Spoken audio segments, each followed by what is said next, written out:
Listen, we're going to keep it short and sweet. I promise this is the last UFC Vegas 99 video. It's just the basic rankings update. Now, I'm getting this out to you before the UFC updates their rankings because I don't give a shit about their rankings. They're always wrong. Even Dana White hates them, even though I do agree with what he said. While that he doesn't like them, him and Hunter and Sean Shelby, they can't be the guys that control it.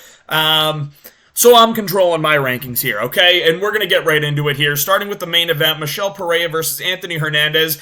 I'm keeping Anthony Hernandez where he is. Now, most situations, I would move him up for a dominant win like that.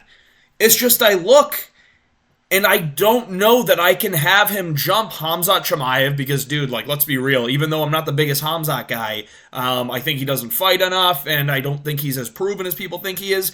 It's still Khamzat. I don't know that I can just throw Anthony Hernandez up. If you know, you know. Like, it's a hard thing to do. And then I look and I say, well, maybe I'll have him jump Jack Hermansson.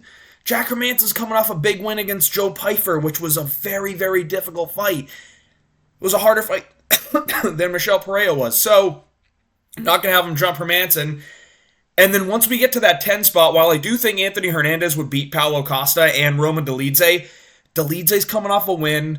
Costa's coming off losses to Whitaker and Strickland, and I know he's only beaten Rockhold, so arguably he should be down more, but it's hard for me to just throw him down there, not seeing the fight that he's been in, even though I know I've done that to some other guys. Listen, but this is my rankings, and they're done right, and I don't think too many people are going to disagree. Like, if you do argue anything, Anthony Hernandez could be top 10, and I think he is a top 10 fighter.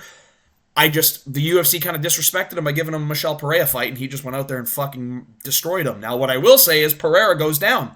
That performance was so bad that Chris Curtis, who didn't have a fight, jumps him.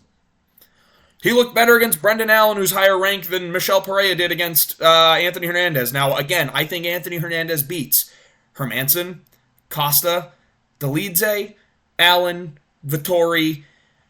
I actually think Cannonier is a very tricky matchup for him, but he could win that fight, and I do think he loses to most of these guys. Maybe can take down Izzy if Izzy doesn't tag him, but Izzy does use his range pretty well. So we'd see. I'd like to see. That's why, Anthony Hernandez gets a win against one of these guys. He's jumping into the top 5, definitely top 10, but gets a top 5 opponent after that. And that's all we're going to say about that. Michel Pereira moves down after that pitiful performance. Anthony Hernandez, listen, you can light me up for saying he should move up. I don't totally disagree. I just find it hard to put him above a Khamzat or Jack Hermansson right now, even though I do think he can beat a lot of these guys that he's ranked below. I'm just going to say it like that.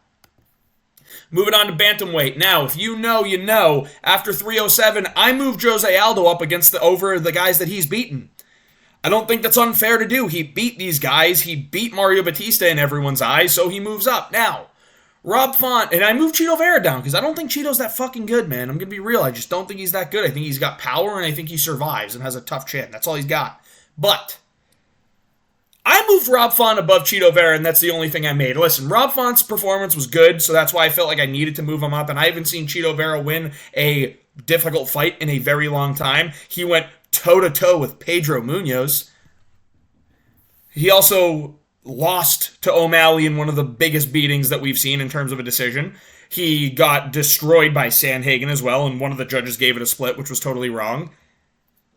Like, tell me what this guy's really doing to deserve. Oh, he knocked out Dominic Cruz, number 14th ranked, and he was getting pieced up the whole fight. He just landed the kick because Cruz's chin's gone, because he's old. Okay. He beat up on Rob Font. Now, actually, Cheeto Vera beat the fuck out of Rob Font. So as I'm looking at this, I don't know if this stays true, but 9 and 10, these guys can be interchangeable. I might switch this back. We're going to leave it right now, but I might switch it back. Because I actually totally forgot that in this slew of stuff that I'm saying that Cheeto Vera is terrible, he did beat the fuck out of Rob Font across 5 rounds. So I actually think this is incorrect right now. Well, you know what? On camera, we'll switch it back right now. No Phil.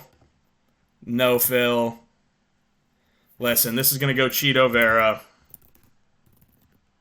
And this is going to go Rob Font. I don't know, guys. I'm from Boston. I'm from Mass. I really wanted Rob Font to go up. But I literally just thought that through. It stays the same. Fuck Mario Batista still. He's down there, so fuck him. Kyler Phillips. I could argue he'd go below Jonathan Martinez because I don't think he's as good as Jonathan Martinez, but here we are. Jonathan Martinez coming off a loss to Aldo. Kyler Phillips coming off a loss to Rob Font. So, like, it is what it is. We're going to stay there. Middleweights or bantamweight stays the same. Flyweight has some changes, and this is the last division we're looking at. Charles Johnson, listen, he was in the top 15 for me already as it is, but now this just solidifies that he deserves the 15 spot after looking good against Suma Derji, who I think is a tricky matchup. Mateusz Nicolau, I've said, is criminally overrated every single time he fights. He moves down to Asual Mabayev's spot for that pitiable, boring, and not trying to win performance. He moves down 7 spots to 14. Asual Mabayev moves up 6 spots from 14 to 8. And Ursig moves up 1 spot because I saw a spot where, I can move Ursig up. And I wanted to. And personally, I think if he fights Asual Mabayev, if this guy's getting up against Pantoja, he is not getting held down by Asual Mabayev, and I think he cracks Asu on the feet. But I do think Asu stands a good chance against everyone else here, maybe with the exception of Tagir. But then again, his name ends in OV, so and Almabayev ends in EV, so I actually have no idea how that fight would go. But I'm moving Asu up to the 8. Ursig moves up 1 spot to the 7. But listen, if you want Asual Mabayev to move right up to 7, I'm okay with that as well. But this is how I'm going to have it ranked. Hope you enjoyed the video. I tried to keep it short and sweet, not keep you guys here for too long because I'm fucking done with UFC Vegas 99, baby. It's time for UFC 308, and we're going to have that content coming out. Predictions coming out tomorrow. I'm making them tonight or maybe tomorrow morning, but they are coming out tomorrow. They're going to be piping hot, and I'm telling you, I am acing this card. Even though I don't care about how the picks go, I'm going to ace this card. Maybe. All right, if you enjoyed it, like and subscribe. I'm done yapping.